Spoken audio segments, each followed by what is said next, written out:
Welcome back, ghouls and goblins. Thank you all so much for taking the time to support the channel. You already know what it is. The last video in a 4-part series discussing the top 10 cards for each rarity within the newest Magic the Gathering set, Phyrexia All Will Be One. We've done the commons, we've done the uncommons, we've done the rares. Today, finally dropping the mythics. Holy Toledo's. There are a lot of powerful mythics. Typically, a lot of mythics aren't great, you know? They are overpowered, overpriced, cards that are bad.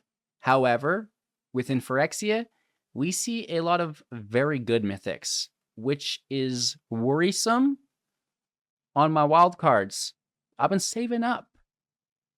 I'm probably going to go broke playing Phyrexia, and that's why it's really important to take a look at all the cards beforehand and, kind of determine which ones are god tier in comparison to just pretty good. So that's what we're looking to do today.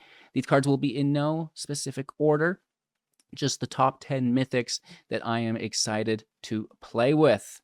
Our first of the bunch will be Drivnod, the Carnage Dominus. 5 mana, an 8/3. That's a big boy.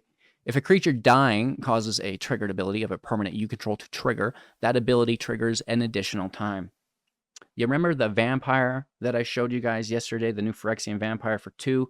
Creature dies, you gain 2 life, they lose 2 life. Double that ability? Oh, yeah. Not only that, but we can pay 2 swamps or Phyrexian, which would be 2 life for each symbol, to exile 3 creature cards from our graveyard, putting an indestructible counter on Drivnod Carnage Dominus. Now, this is what makes these new Phyrexian legendary creatures so powerful, in my opinion. The fact that they can all, in their own different way, grab an indestructible counter. It's really, really good. In this case, we're kind of running a sacrifice deck most likely.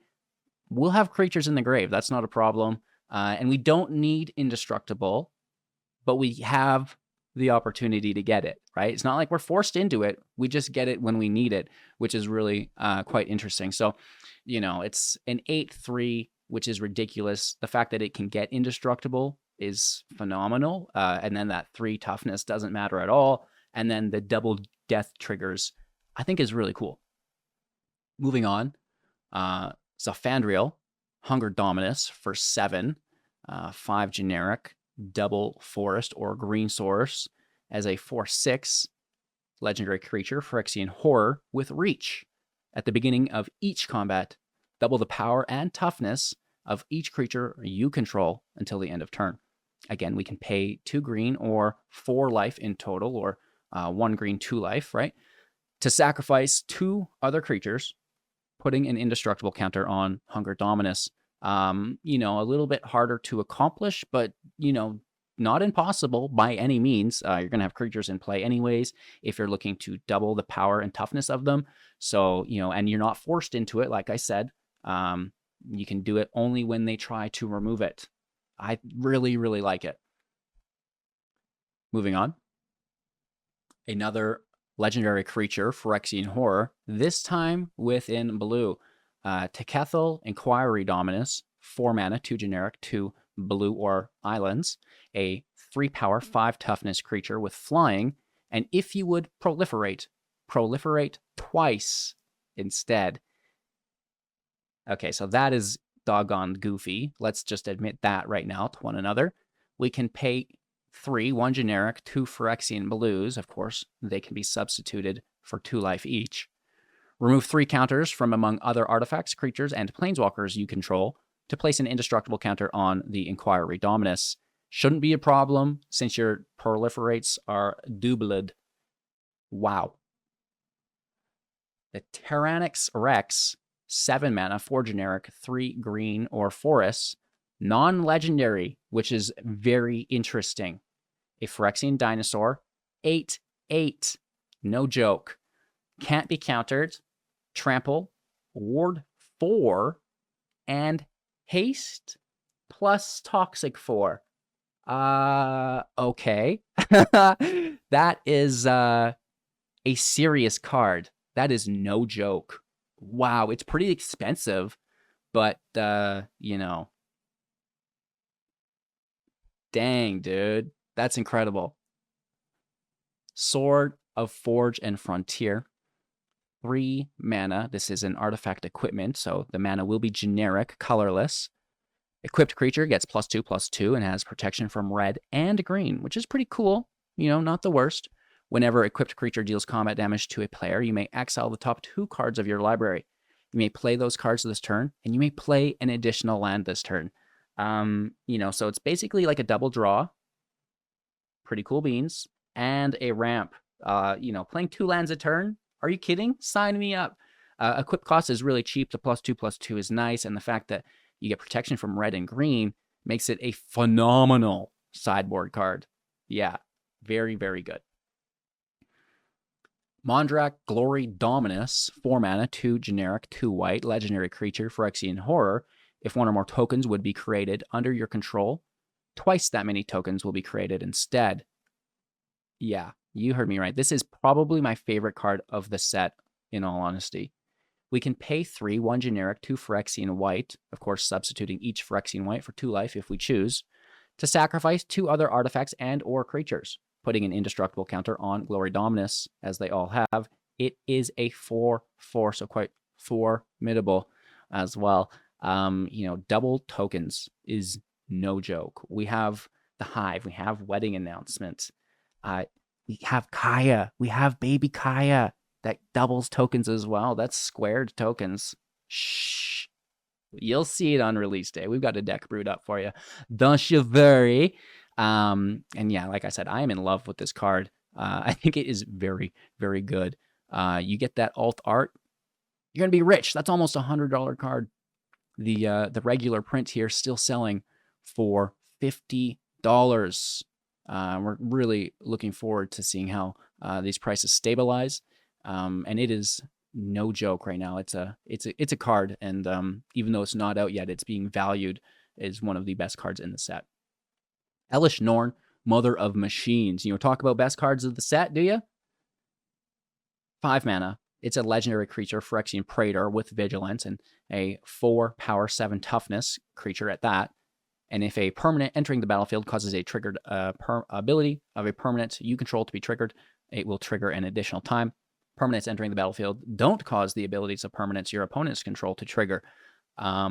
Absolutely beautiful, a phenomenal card, a little expensive. It can't gain the indestructible like the other Praetors, but the fact that it not only doubles your abilities, but stifles your opponents, and stifling your opponent's abilities is a big deal. Imagine, you know, I can't handle it. You know, shutting down ETBs on an enchantment deck, for example. I think that's going to be phenomenal. Soulflame Mayhem Dominus, 4 mana, 2 generic, double red or mountain. Legendary creature, Phyrexian Horror. It's a 5/4, and if a source you control would deal non-combat damage to an opponent or permanent an opponent controls, it deals double that damage to that player or permanent instead.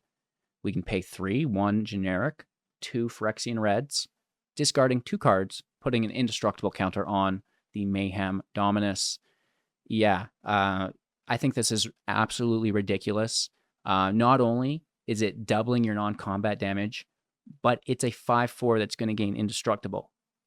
That's fantastic. It's like really, really good.